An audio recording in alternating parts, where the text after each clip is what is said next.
Good evening money persons, welcome to daily money show number 652. ఈ రోజు daily money షోలోని NSE trading hours change చేస్తున్నట్లుగా అయితే news updates వస్తున్నాయి. దీని గురించి మాట్లాడుకుందాం. దీంతో పాటు మార్కెట్లో ఉన్న ఇంపార్టెంట్ అప్డేట్స్ అన్నిటిని క్విక్గా డిస్కస్ చేసేద్దాం. ముందుగా మార్కెట్ అప్డేట్ చూసినట్లయితే లాస్ట్ వీక్లో ఏదైతే మనం మార్కెట్లో వాలటాలిటీ చూసామో ఈ రోజు కూడా వాలటాలిటీ అనేది కంటిన్యూ అయింది. చివరికి ఈ రోజు సెషన్లో సెన్సెక్స్ 14 పాయింట్స్ పెరిగి 66,023 పాయింట్స్ క్లోజ్ అయినట్లయితే నిఫ్టీ ఆల్మోస్ట్ ఫ్లాట్ గా క్లోజ్ అయింది. అండ్ ఈ రోజు సెషన్లో మిడ్ క్యాప్ ఇండెక్స్ 0.35% పెరిగినట్లయితే స్మాల్ క్యాప్ ఇండెక్స్ 0.21% పెరిగింది. అండ్ బ్యాంక్ నిఫ్టీ 0.35% పెరిగింది.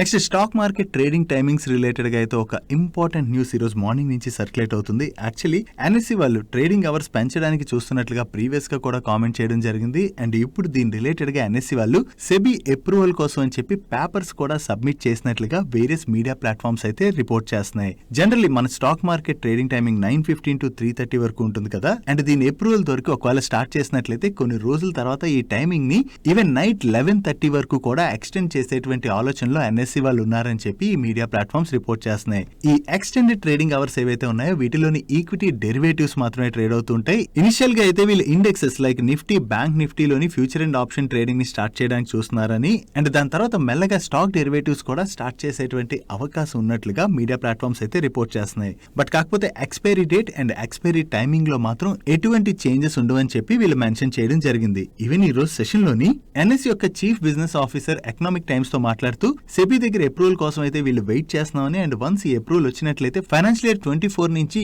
ఈవినింగ్ 6 to 9 PM మధ్యన ఇండెక్స్ లోని ఫ్యూచర్ అండ్ ఆప్షన్ స్టార్ట్ చేయడానికి వీళ్ళు చూస్తున్నట్లుగా, అండ్ మెల్లమెల్లగా ఈ టైమింగ్ అయితే 11:30 వరకు కూడా ఎక్స్టెండ్ చేయడానికి వీళ్ళు ఆలోచిస్తున్నట్లుగా కామెంట్ చేయడం జరిగింది. యాక్చువల్లీ ఎక్స్టెండెడ్ ట్రేడింగ్ అవర్స్ ఎందుకు చేస్తున్నారంటే మన మార్కెట్ క్లోజ్ అయిన తర్వాత ఈవినింగ్ యూఎస్ మార్కెట్స్ ఓపెన్ అవుతాయి కదా. ఒకవేళ ఈ టైంలో బిగ్ ఈవెంట్స్ ఏమైనా ఉన్నట్లయితే ట్రేడర్స్ వాళ్ళకు ఉన్నటువంటి ఆపర్చునిటీ కానీ రిస్క్ రిలేటెడ్ గా కానీ వాళ్ళు సరిగ్గా మేనేజ్ చేసుకోలేకపోతున్నారు. సో యూఎస్ మార్కెట్ ఓపెన్ అయిన తర్వాత కూడా డెరివేటివ్స్ లో ట్రేడింగ్ కనుక కంటిన్యూ అయినట్లయితే వాళ్ళకి ఆపర్చునిటీ దొరుకుతుంది కదా అని చెప్పి ఎన్ఎస్సి ఈ విధమైన డిసిషన్ తీసుకోవడానికి ఆలోచిస్తున్నట్లుగా ఎకనామిక్ టైమ్స్ వాళ్ళు మెన్షన్ చేయడం జరిగింది. ఈ ఎక్స్టెండెడ్ ట్రేడింగ్ అవర్స్ రిలేటెడ్ గా మీ ఒపీనియన్ ఏంటో కింద కామెంట్ సెక్షన్ లో కామెంట్ చేయండి. చూడాలి సెబీ దగ్గర నుంచి వీళ్ళకి ఎంత త్వరగా అప్రూవల్ వస్తుంది అండ్ వీళ్ళు ఎప్పుడు స్టార్ట్ చేస్తారన్నది. నెక్స్ట్ డెల్టా కార్ప్ వాళ్ళకి అయితే వీకెండ్ లోని జిఎస్టీ కౌన్సిల్ దగ్గర నుంచి ఒక షాక్ తగిలింది. రీసెంట్ గానే ఈ క్యాసినోస్ అండ్ ఆన్లైన్ గేమింగ్ అవి ఏవైతే ఉంటాయో వాటిపైన జిఎస్టీ కౌన్సిల్ వాళ్ళు 28% జిఎస్టీని విధించారు కదా. అది డెల్టా కార్ప్ లాంటి కంపెనీకి ఒక రకంగా నష్టమే. అండ్ ఇప్పుడు జిఎస్టీ కౌన్సిల్ వాళ్ళు జూలై 2007 మార్చ్ 2022 ఈ పీరియడ్ ఏదైతే ఉందో ఈ పీరియడ్ మధ్యలోని వీళ్ళ దగ్గరగా 16,822 కోట్ల జిఎస్టీ బకాయి పడ్డారని చెప్పి వీళ్ళకి నోటీసెస్ ఇష్యూ చేయడం జరిగింది. దీనిలో 11,140 కోట్లు డెల్టా కార్ప్ వాళ్ళు పే చేయవలసి ఉంటే రిమైనింగ్ వాళ్ళ సబ్సిడరీ కంపెనీస్ ఉంటాయి కదా వాటికి 5,682 crores రూపీస్ వర్త్ నోటీసెస్ అయితే ఇష్యూ అయ్యాయి. సో టోటల్ గా ఈ అమౌంట్ వచ్చి 16,822 crores. ఒకవేళ వీళ్ళ జిఎస్టీ లైబిలిటీ ఏదైతే ఉందో అది కానీ పే చేయలేనట్లయితే వీళ్ళపైన షోకాస్ నోటీసెస్ కూడా ఇష్యూ చేసేటువంటి అవకాశం ఉన్నదని చెప్పి వీళ్ళ ఎక్స్చేంజ్ ఫైలింగ్ లో అయితే మెన్షన్ చేశారు. సో దీని రిలేటెడ్ గా కంపెనీ కూడా రెస్పాండ్ అవుతూ యాక్చువల్లీ ఈ టైం పీరియడ్ లోని వీళ్ళ క్యాసినోస్ లో ఆడినటువంటి అన్ని గేమ్స్ గ్రాస్ బెట్ వాల్యూ పైన జిఎస్టీని ఇంపోజ్ చేశారని, కానీ అలా కాకుండా ఈ జిఎస్టీని గ్రాస్ గేమింగ్ వాల్యూ పైన విధించాలని, అండ్ ఇది ఇండస్ట్రీ రిలేటెడ్ గా అయితే ఇష్యూ ఉన్నది. సో ఇష్యూ రిలేటెడ్ గా వీళ్ళు లీగల్ గా అయితే ప్రొసీడ్ అవుతామని చెప్పి ఎక్స్చేంజ్ ఫైలింగ్ లో మెన్షన్ చేశారు. బట్ ఏదైనా సరే కంపెనీ పైన 16,822 కోట్లు ట్యాక్స్ పే చేయాలని చెప్పి వీళ్ళకి నోటీసెస్ ఏవైతే వచ్చాయో అది నెగిటివ్ కాబట్టి ఈ రోజు సెషన్ లోని మనం ఈ డెల్టా కార్ప్ స్టాక్ లోని చాలా ప్రెషర్ చూసాం. ఒకసారి వీళ్ళ నెంబర్స్ చూద్దాం. మీరు చూడొచ్చు లాస్ట్ ఫైనాన్షియల్ ఇయర్ లోని వీళ్ళ దగ్గరగా 1,021 crores రెవెన్యూస్ జనరేట్ చేసినట్లయితే 262 crores ప్రాఫిట్ జనరేట్ చేశారు. అండ్ ఈ కంపెనీ యొక్క market cap around 3,789 crores. And వీళ్ళు పే చేయాల్సినటువంటి జిఎస్టీ అంతా ఇప్పుడు దగ్గరగా 16,800 కోట్లు. సో ఇది ఇప్పుడు వీళ్ళు పే చేస్తారా లేదా లీగల్ గా ప్రొసీడ్ అవుతున్నారు కదా, అది ఏం జరుగుతుంది అన్నది మనకి ఫ్యూచర్ లో తెలుస్తుంది. యాజ్ ఆఫ్ నో చూసినట్లయితే వీళ్ళకి నోటీసెస్ అయితే వచ్చాయి కాబట్టి ఇది మనం కంపెనీ రిలేటెడ్ గా నెగిటివ్ గానే అర్థం చేసుకోవచ్చు. డైలీ మార్కెట్ లో వచ్చేటువంటి ఇటువంటి ఇంపార్టెంట్ న్యూస్ అప్డేట్స్ అన్నిటిని మీతో డీటెయిల్ గా షేర్ చేయడానికి మన మనీ పర్స్ టీమ్ ఏవైతే ఎఫర్ట్స్ పెడుతుందో ఆ ఎఫర్ట్స్ కనుక మీకు హెల్ప్ఫుల్ అవుతున్నట్లయితే వీడియోని మర్చిపోకుండా లైక్ చేయడానికి ప్రయత్నించండి. నెక్స్ట్ మన government of India $7.2 billion housing loan interest subsidy scheme అయితే కన్సిడర్ చేస్తున్నట్టుగా రూటర్స్ వాళ్ళు రిపోర్ట్ చేస్తున్నారు. దీనిలో భాగంగా నెక్స్ట్ 5 years లోని స్మాల్ అర్బన్ హౌసెస్ ఏవైతే ఉంటాయో వాటి కోసం తీసుకునేటువంటి లోన్స్ ఉంటాయి కదా, ఆ లోన్స్ పైన ఈ ఇంట్రెస్ట్ సబ్సిడీని ఇవ్వడానికి గవర్నమెంట్ అయితే ఆలోచిస్తుందని. So 50 lakh below loan loan amount ఉండి 20 years టెన్యూర్ ఏవైతే ఉంటాయో ఆ లోన్స్ అయితే ఈ సబ్సిడీని పొందడానికి ఎలిజిబుల్ అని, ఈ లోన్స్ ఏవైతే తీసుకుంటారో వాటిపైన గవర్నమెంట్ యాన్యువల్ ఇంట్రెస్ట్ పైన 3 to 6.5% వరకు సబ్సిడీని ఇచ్చేటువంటి అవకాశం ఉన్నదని అండ్ ఈ మ్యాటర్ తెలిసినటువంటి 2 గవర్నమెంట్ సోర్సెస్ వీళ్ళకి అప్డేట్ ని షేర్ చేసినట్లుగా వీళ్ళు చెప్తున్నారు. త్వరలోనే వేరే స్టేట్స్ లోనే ఎలక్షన్స్ ఉన్నాయి అండ్ అలాగే నెక్స్ట్ ఇయర్ సెంట్రల్ ఎలక్షన్ కూడా ఉన్నది కదా. సో దీనిలో భాగంగా గవర్నమెంట్ అయితే త్వరలోనే ఈ స్కీమ్ ని అనౌన్స్ చేసేటువంటి అవకాశం ఉన్నదని చెప్పి రూటర్స్ వాళ్ళు రిపోర్ట్ చేయడం జరిగింది. చూడాలి త్వరలోనే గవర్నమెంట్ ఆఫ్ ఇండియా దగ్గర నుంచి ఈ స్కీమ్ రిలేటెడ్ గా ఏదైనా అనౌన్స్మెంట్ వస్తుందేమో. సో రూటర్స్ వాళ్ళ దగ్గర నుంచి అప్డేట్ రావడంతో ఈ రోజు సెషన్ లోని రియల్ ఎస్టేట్ స్టాక్స్ అయినటువంటి గోద్రేజ్ ప్రాపర్టీస్, శోభాతో పాటుగా రిమైనింగ్ స్టాక్స్ కూడా పాజిటివ్ గా రియాక్ట్ అయ్యాయి. నెక్స్ట్ ఎస్ఎంఈ స్టాక్స్ ఏవైతే ఉంటాయో వీటిలో వాల్యూమ్ చాలా తక్కువగా ఉంటుంది కాబట్టి ప్రైస్ మ్యానిపులేషన్ అన్నది జరిగేటువంటి అవకాశం ఉన్నది. దీని రిలేటెడ్ గా మనం ప్రీవియస్ గా కూడా మల్టిపుల్ టైమ్స్ మాట్లాడుకున్నాం. అండ్ వీటిలో ప్రైస్ మ్యానిపులేషన్ ఏదైతే జరుగుతుందో అది అర్థం కాక పాపం రీటైల్ ఇన్వెస్టర్స్ ఇన్వెస్ట్ చేయడం వల్ల నష్టపోతున్నారని చెప్పి గుర్తించినటువంటి సెబీ ఇప్పుడు ఈ ఎస్ఎంఈ స్టాక్స్ లోని స్పెక్యులేషన్స్ ఏవైతే ఉంటాయో వాటిని కట్టడి చేయడానికి అయితే ఆలోచిస్తున్నట్లుగా, దీనిలో భాగంగా ఎస్ఎంఈ స్టాక్స్ ఏవైతే ఉంటాయో వాటిని ASM and T2T frame work లోకి తీసుకురావడానికి సెబీ వాళ్ళు BSE అండ్ NSE తోని డిస్కషన్స్ లో ఉన్నట్లుగా CNBC యాంకర్ అయితే షేర్ చేస్తున్నారు. బట్ ఇంకా సెబీ దగ్గర నుంచి దీని రిలేటెడ్ గా అఫీషియల్ కమ్యూనికేషన్ ఏం రాలేదు. త్వరలో సెబీ వీటి రిలేటెడ్ గా ఏమైనా అనౌన్స్మెంట్స్ చేస్తుందేమో చూడాలి.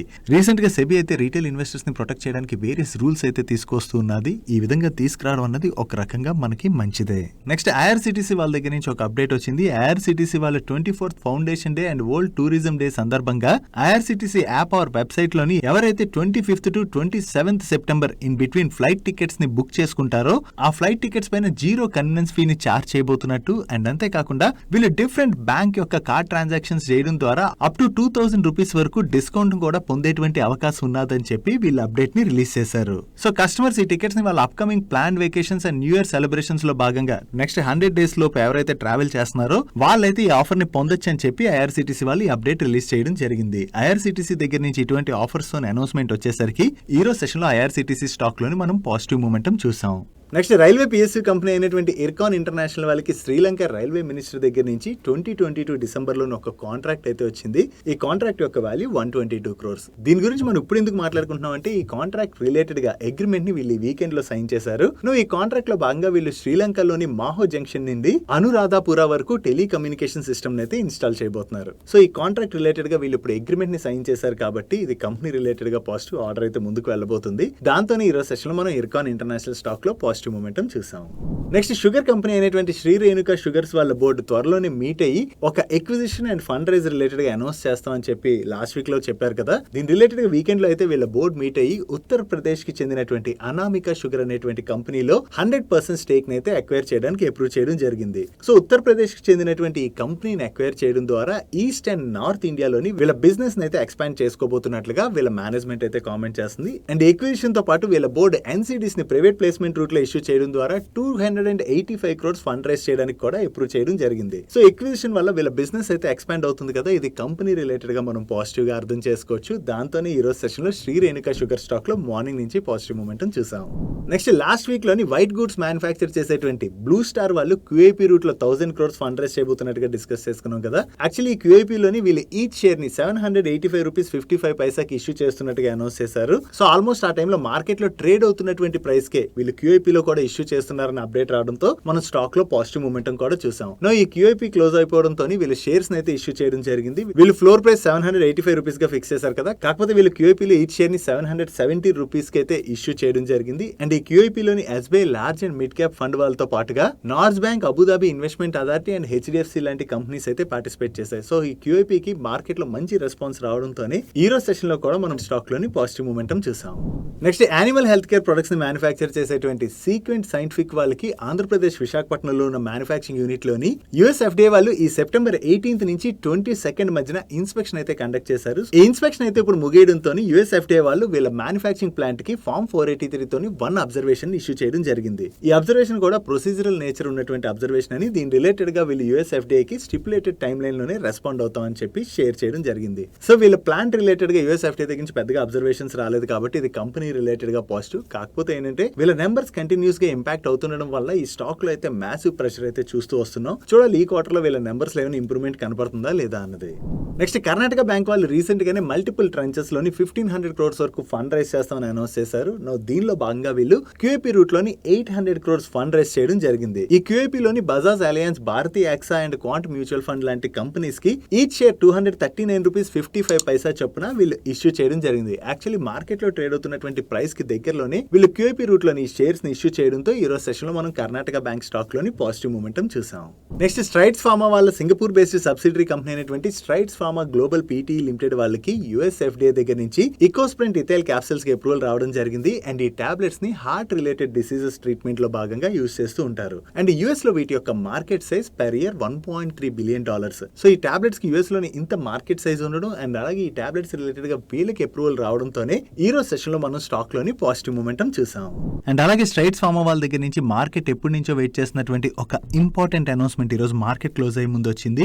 ఈ స్ట్రైడ్స్ ఫార్మా నుంచి వీళ్ళ సబ్సిడరీ కంపెనీ అయినటువంటి స్టెలిస్ ఫార్మాని డీమర్జర్ చేస్తారని చెప్పి మార్కెట్ ఎప్పటి నుంచో వెయిట్ చేస్తుంది. అండ్ దీని రిలేటెడ్ గా ఇప్పుడు వీళ్ళ ఇండిపెండెంట్ డైరెక్టర్స్ కమిటీ అయితే అప్రూవ్ చేయడం జరిగింది. ఈ డీమర్జర్ లో భాగంగా స్ట్రైడ్స్ యొక్క CDMO and soft gelatine business ని స్టెలిస్ ఫార్మాలోకి డీమర్ చేయబోతున్నారు. అండ్ అలాగే వీళ్ళ స్టెరీ సైన్స్ యొక్క సిడిఎంఓ బిజినెస్ ని కూడా స్టెలిస్ లోకి డీమర్ చేయబోతున్నట్టుగా వీళ్ళు అనౌన్స్ చేయడం జరిగింది.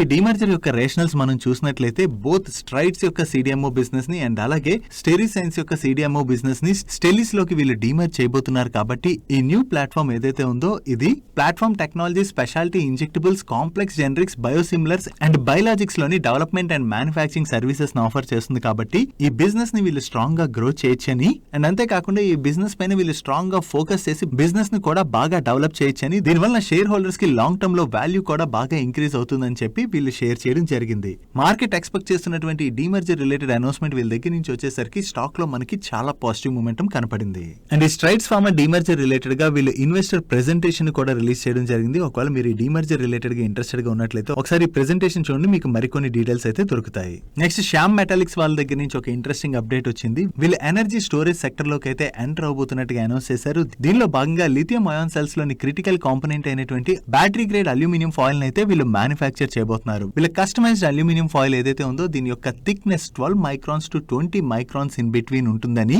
అండ్ దీన్ని ఆల్రెడీ థర్డ్ పార్టీ ల్యాబొరేటరీస్ కూడా టెస్ట్ చేసి వాలిడేట్ చేసినట్లుగా వీళ్ళు షేర్ చేయడం జరిగింది. సో ఈ అప్డేట్ ఏదైతే ఉందో ఇది శ్యామ్ మెటాలిక్స్ రిలేటెడ్ గా మనం పాజిటివ్ గా అర్థం చేసుకోవచ్చు.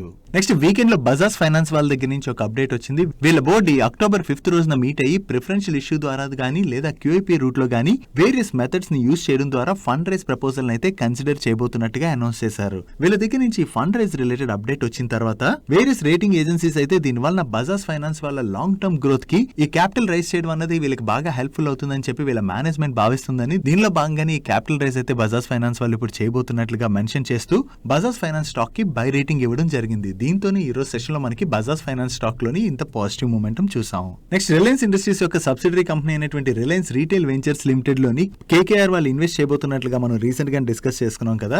ఈ ఇన్వెస్ట్మెంట్ రిలేటెడ్ గా రిలయన్స్ ఇండస్ట్రీస్ దగ్గర నుంచి అయితే ఒక అనౌన్స్మెంట్ వచ్చింది. కేకేఆర్ వాళ్ళ దగ్గర నుంచి వీళ్ళకి 2069.50 crores సబ్స్క్రిప్షన్ అమౌంట్ అయితే రిసీవ్ అయిందని, దీంతో కేకేఆర్ వాళ్ళకి వీళ్ళు రిలయన్స్ రీటైల్ వెంచర్స్ లిమిటెడ్ లోని 1,71,58,752 ఈక్విటీ షేర్స్ అయితే అలాట్ చేసినట్టుగా అప్డేట్ చేస్తున్నారు. నెక్స్ట్ రీసెంట్ గానే మన కంట్రీలో జమ్మూ అండ్ కాశ్మీర్ లోని లీథియం రిజర్వ్స్ అయితే బయటపడ్డాయి కదా. ఈ లీథియం రిజర్వ్స్ ఏవైతే ఉన్నాయో వాటి యొక్క ఆక్షన్ ని government of India few weeks లోనే కండక్ట్ చేసేటువంటి అవకాశం ఉన్నదని ఈ న్యూస్ రిలేటెడ్ గా అయితే రూటర్స్ వాళ్ళు రిపోర్ట్ చేస్తున్నారు. చూడాలి గవర్నమెంట్ ఆఫ్ ఇండియా దగ్గర నుంచి ఆక్షన్ రిలేటెడ్ గా త్వరలోనే అనౌన్స్మెంట్ వస్తుందేమో.